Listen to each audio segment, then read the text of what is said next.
Have you ever been rejected by someone just because of the color of your skin?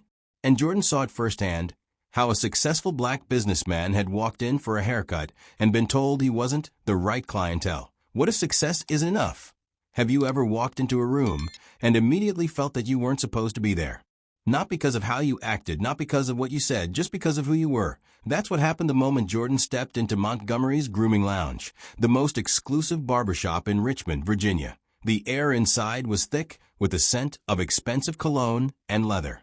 Conversations hummed in low, confident voices. Men in tailored suits discussing stock markets, weekend golf trips, and private investments.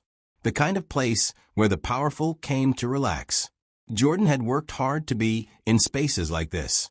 He wasn't some outsider trying to sneak in. He was successful, well-dressed, and more than capable of affording whatever premium services this place had to offer.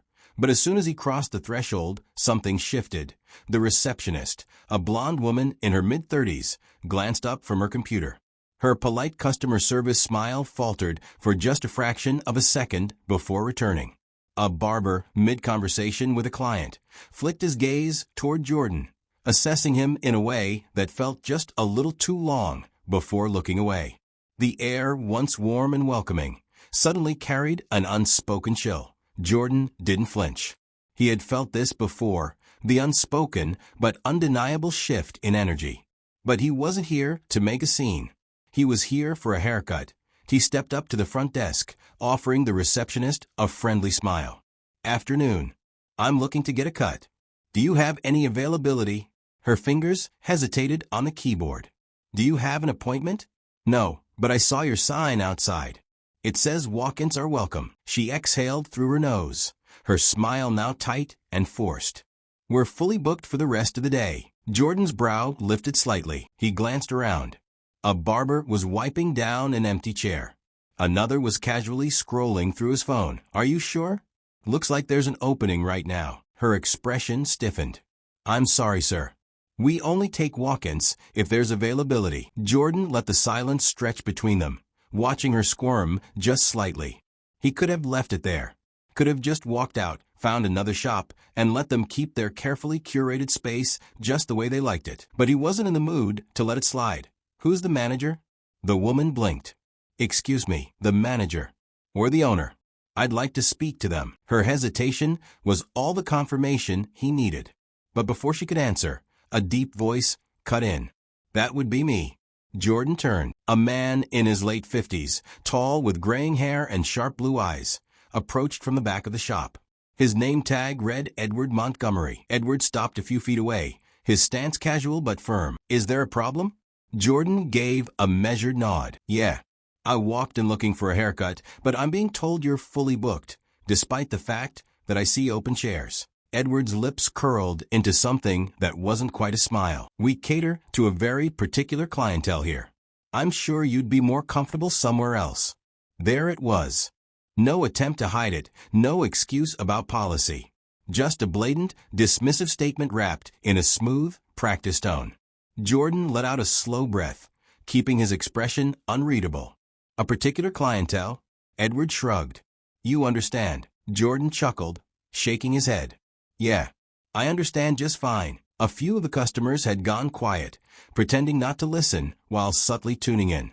A man in a navy suit shifted uncomfortably in his seat. Another cleared his throat, but kept his eyes glued to the magazine in his hands. Jordan glanced at his watch, then pulled out his phone.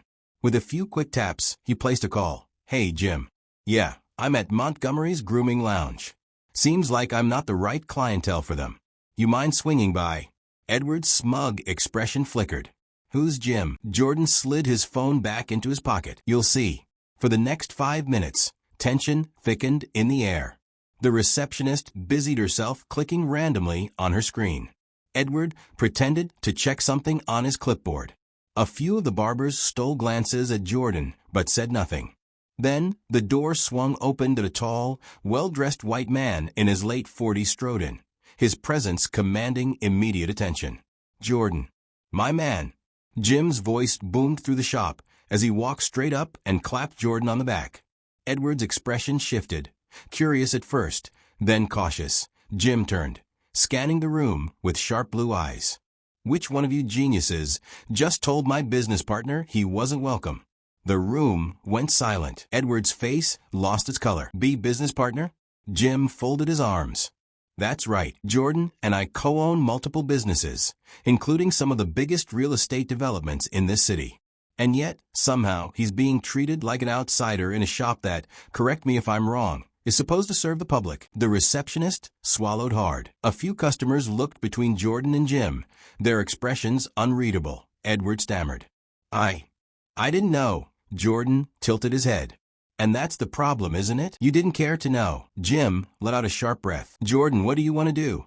Edward licked his lips. Look, this was a misunderstanding. Jordan held up a hand, stopping him.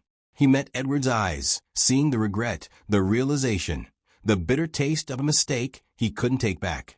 Then Jordan turned to Jim. Let's go. Jim arched an eyebrow. You sure? You could pick any barber in here, and they'd probably fight to cut your hair right now. Jordan smirked, shaking his head. Nah, I'd rather give my business to someone who actually sees me before judging me. And with that, he walked out, leaving Edward standing in the wreckage of his own prejudice. Jordan and Jim walked away from Montgomery's grooming lounge in silence. The heat of the Richmond sun bore down on them, but the fire inside Jordan was hotter. It wasn't just anger, it was something deeper. A weight he had carried for years. Jim finally exhaled. I can't believe that just happened.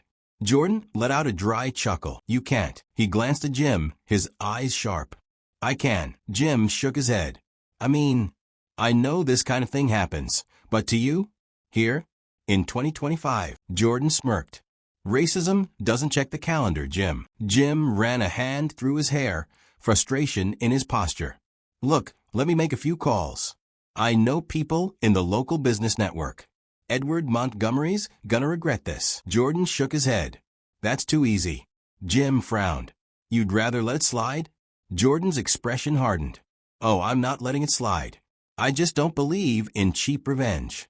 I believe in lessons that stick. Jim studied him for a moment, then nodded. All right, what's the move? Jordan's lips curled into a faint smile. Give it a few days. Montgomery's mistake will come back to him. Jim knew better than to question Jordan's instincts. So he let it go, for now. The first cracks in Montgomery's empire appeared within 48 hours that IT started as whispers, private conversations in boardrooms, hushed phone calls between Richmond's elite. Then, the first article dropped. Exclusive barbershop in Richmond accused of racial discrimination. Jordan hadn't spoken to the press, but someone had. Maybe a customer who had witnessed the scene. Maybe a barber who had felt uncomfortable but remained silent. The article didn't outright call Montgomery a racist, but it didn't have to. It simply told the story, how a successful black businessman had walked in for a haircut and been told he wasn't the right clientele. By the next morning, social media was ablaze. People started digging. Old reviews surfaced, comments from other black men who had visited Montgomery's grooming lounge and felt unwelcome but never spoke up. A few even shared their own subtle rejections. Appointments mysteriously unavailable, price hikes that seemed targeted, the quiet but deliberate push-out. It was enough to start a conversation. But then something happened that no one, especially Edward Montgomery, expected. That Montgomery's business thrived on exclusivity. His clients weren't just customers. They were politicians, CEOs, real estate moguls, people who valued reputation as much as luxury. And now his shop was tainted. The first client to cancel his weekly appointment was a state senator. The next was the owner of a prestigious law firm. Then, a sports team executive pulled out, not because they were suddenly champions of racial justice, but because being associated with controversy was bad for business. That'd be why the end of the week, Montgomery's waiting list was half empty. Then came the sponsorship withdrawals. One of his major investors, a luxury men's grooming brand, quietly announced they were no longer affiliated with Montgomery's grooming lounge. It wasn't a press release, just a simple removal of his shop's name from their website. And then came the final blow. Through all of this, Jordan had remained silent. He hadn't done interviews. He hadn't made any dramatic statements. But he had made one phone call to Tio, the man who owned the building Montgomery's grooming lounge rented. That man? one of Jordan's business partners. Jim had been surprised when Jordan asked him not to act immediately. But now, as they stood across the street a week later, watching Edward Montgomery remove the gold-plated logo from his window, he understood. Montgomery turned, his face pale and drawn. His expensive suit couldn't hide the weight of defeat in his posture. Jordan met his eyes. "Didn't see this coming, did you?" Montgomery swallowed hard. "Look, I made a mistake. A stupid mistake." Jordan tilted his head. "A mistake would have been if you accidentally overbooked. A mistake would have been if you misread my name on an appointment list. But you knew exactly what you were doing." Montgomery didn't argue. He simply stared at the ground. Jim folded his arms. "The new owner of this space should be moving in next month. Want to guess what kind of business it'll be?" Montgomery glanced up, wary. Jordan smiled. "A barbershop. One that welcomes everyone." Montgomery's jaw clenched. "You planned this?" Jordan shrugged. "I didn't have to. You did this to yourself." For a long moment, Montgomery just stood there.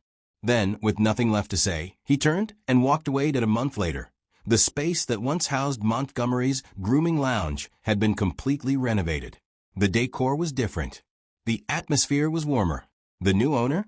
A young black entrepreneur who had always dreamed of running a high-end barbershop, but had never been able to secure a prime location.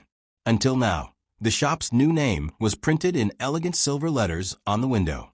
Jordan stepped inside on opening day, feeling something rare, satisfaction. Jim clapped him on the back.